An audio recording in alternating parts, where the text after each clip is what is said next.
Welcome back to the show, everybody. Check out these headlines. We got JP Morgan. Silvergate's got massive trouble, ladies and gentlemen. But don't worry, we got Senator Elizabeth Warren who's going to capitalize on it, and you're not going to like it, and others. We got Ripple in the news, and Ripple partner news you're going to want to know about, and it involves CBDCs and Palau, baby. And how about the OMFIF? That's right, the Official Monetary Financial Institution Forum. And what do they got to say about Ripple? I can tell you this, you're going to love it. And Jerome Powell talks about FedNow and real-time payments and exactly when they're coming. Somebody roll that beautiful intro.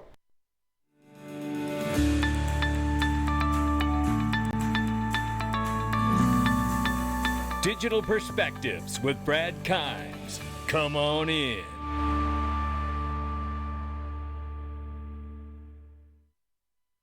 Welcome back to the show, everybody. You can follow us on TikTok, YouTube, and Twitter for exclusive content. Right now, the market is off by 1.8%, sitting at $1.04 trillion for cryptocurrency. Bitcoin is 21,600 plus. It's off by 8.5% on a 7-day, 1.8 of that in a 24-hour. 1532 for Ethereum. It's off by 7.9 on a 7-day and 1.4 in a 24-hour. Tether market cap is 71.7 billion plus, they say, and XRP is 39 cents. It's up 2.9 on a 7-day and 0.7 on a 24-hour. Let's get into it. If you haven't checked it out for yourself, what are you waiting for? Look, crypto IRAs are great to me because it's buying crypto tax-free. That's what I love about it. And you've got so many opportunities if you want to roll over your 401k. Look, you get a back office. You can trade and buy the cryptos in the back office and move your portfolio around. It's incredible the opportunities you have with this. And I don't know where a retail investor can get institutional custody other than I Trust Capital, because they're regulatory compliant. You never have an issue. They can never touch your crypto, and you get the same luxury of institutional custody there. Make sure you click the link and check out my sponsor. Senator Lummis putting on a masterclass in exposing those who try to moralize energy usage to discriminate against particular consumers. You can see this guy's brain break in real time. I'm not going to play you this clip because it's long and it is drug out, but Senator Lummis essentially goes through the process of comparing using energy to mine gold versus energy to mine something like Bitcoin, and to really showcase the point that it's being zeroed out, right? And it's being targeted rather, and that is a problem. And you know what? It is a problem. But you know, I'll tell you something else. The energy consumption, I have said for a long time, is going to be where they come at it, right? And it's exactly what's happening now. And you know what? Chris Larson said on his own initiative, it had nothing to do with Ripple, on his own initiative, that Bitcoin needs to get away from proof of work. I felt like that was for foreshadowing and forecasting what was to come. And look at the moment we're in now.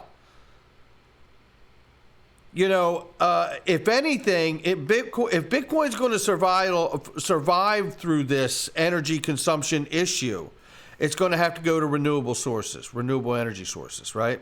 You can see it coming. Let's take a look at this. This was breaking yesterday at late afternoon. JP Morgan is cutting ties with crypto exchange Gemini. Then Whale Chart came back and said Gemini says this reporting is false. We'll wait to hear more, but what is not false is this right here, and it's the understanding that Silvergate has become insolvent. It's gone down. This is what we're talking about now. Caitlin Long says to Senator Sherrod Brown, you're wrong that crypto triggered Silvergate's issue.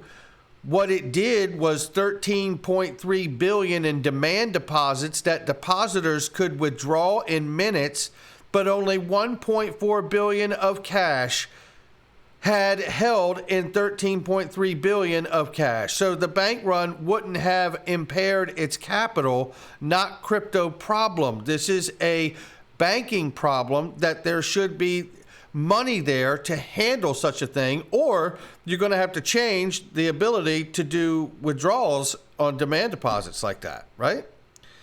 You know, I said this, and here she is, Senator Elizabeth Warren. And Gary Gensler will be soon to follow. You can bank on it. As the bank of choice for crypto, Silvergate's bank failure is disappointing, but predictable. I warned of Silvergate's risky, if not illegal, activity and identified severe due diligence failures. Now customers must be made whole, and regulators should step up against the crypto risk. You know, Senator Warren is a despicable human being. Forget her role in Congress. Because what this avoids is the obvious truth. Had Gary Gensler done his job instead of paying favor, because Sam Bankman-Fried knew people on high like Gary Gensler, as they say, and was issued a broker-dealer's license for that company he ran like a dumpster fire that's had a cascading effect to the crypto industry and now banking due to his lack of oversight, because maybe FTX was the second largest Democrat donor? You're left with wondering if all of this was maybe even by design. And did Gary Gensler issue the broker-dealer's license just in case the village idiot pulled the game off? Because if Sam Bankman-Fried wasn't caught and wasn't found out, he would have had a broker-dealer's license, and with all the money he put in all the different areas of this industry, they would have controlled the order for profit flow, or payment for order flow, is what it is. Imagine that. But now Gary Gensler and Senator Warren and Sherrod Brown, they all get to use it as an example of how bad crypto is. I think Mark Phillips says it best right here. Strategy is this. SEC implies clarity for Bitcoin, Ethereum. Wall Street weaponizes SEC to sue Ripple. XRP off limits for U.S. Bank and most retail. SEC allows real fraud like FTX and Celsius. Congress uses fraud as an excuse to hobble all crypto. Wall Street readies custody solutions. Regulators narrow the USD on-off ramps to starve exchanges and weaken. And I think that is a USD tether issue that is still yet to come. SEC expands reach to all crypto, including Bitcoin and Ethereum, which is happening now. Bitcoin case over mining being investment contract. Wall Street kills or consumes all crypto exchanges, and that's through attrition, right? Through the lack of clarity and starving them. Regulators bless the crypto projects offered by Wall Street. It's exactly what we've been saying here, and I think Mark Phillips has nailed it right there. Bullseye. Then we see here, Washington, D.C. Union Station, baby. Ripple's got advertisements up there. Now, why do you suppose that is? Well, we're going to take a look in just a second, because I think it's because they're in it for the long haul, ladies and gentlemen. And here's evidence of that right now from Wrath of Conman. Did you catch this one, he says? Palau, who we know is working with Ripple for a CBDC stablecoin solution, is making some stuff available, and here it is. Firm details: Palau and Ripple stablecoin in a government FAQ. A piloting involving 200 people, largely government employees, runs 3 months. Select retailers and government users will accept it. USD backed in cash, treasury, or other safe assets. Take a look at this. It's interesting. Stablecoin doesn't have as many market fluctuations as the cryptocurrency market. Bitcoin is a cryptocurrency. Stablecoins differ from other cryptocurrencies because their value is linked to government-issued currency or stable assets, listen, which can include cash, bonds, gold, or any number of assets, even other cryptocurrencies. Stable coins are generally considered to be less volatile in market fluctuations than other forms of cryptocurrency. Bitcoin necessitates cryptocurrency mining, which uses incredible amounts of energy. Palau stablecoin is built with Ripple's technology, which doesn't involve cryptocurrency mining and therefore is energy efficient. But we don't stop there. Then there's this from the official monetary financial institution forum known as OMFIF.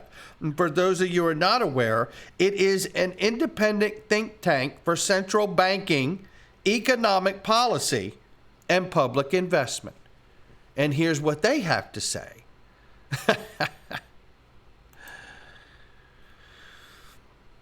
An independent think tank for central banks and economic policy said, with strong technology like Ripple's in place for central banks to launch their CBDCs, it is expected that in 2023, there will be a greater adoption of digital currencies. The transformation from fiat to digital currencies offers the promise of lower costs for basic financial services, increased security, accelerated payments, and reduced energy consumption. When you consider these factors, as well as the audit trail that blockchain provides for tracking and tracing transactions, it is easy to see why CBDCs are moving from vision to reality. And then we got this guy, Jerome Powell, talking about real-time payments here. And let us not forget what Cowboy Crypto reminds us. EBA clearing, we've got real-time payments, RTP, Ripple partner, Valente, FedNow solution. It's all happening. It's all tied together. Michael Branch here reminding us of Fed's instant payment service, FedNow. Well, let me tell you right here. Listen to Jerome Powell. Take a listen here. You know, a CBDC, I think you're asking whether a CBDC would serve some of that, but a CBDC is going to be years in the evaluation. And, you know, I think we can get this into the hands of the public very quickly. And I think we'll have real-time payments in this country very, very soon. So that's a good thing. And that's a good thing. And you know what? They can take their time with the CBDC because we got the USDC token, which is a stable coin of the dollar, which is highly regulated and very compliant, unlike USD Tether. We haven't seen the market at its true bottom until we truly understand how the U.S. government, the Federal Reserve, and the Department of Justice and the U.S. Treasury Department speak on USD Tether. Full stop. But this is a reminder, U.S. Faster Payments Council, the Federal Reserve, put together right here, Pat Thielen from Ripple. Used to be Craig DeWitt, and he's not there anymore. He's at Super Mojo. Shout out to him.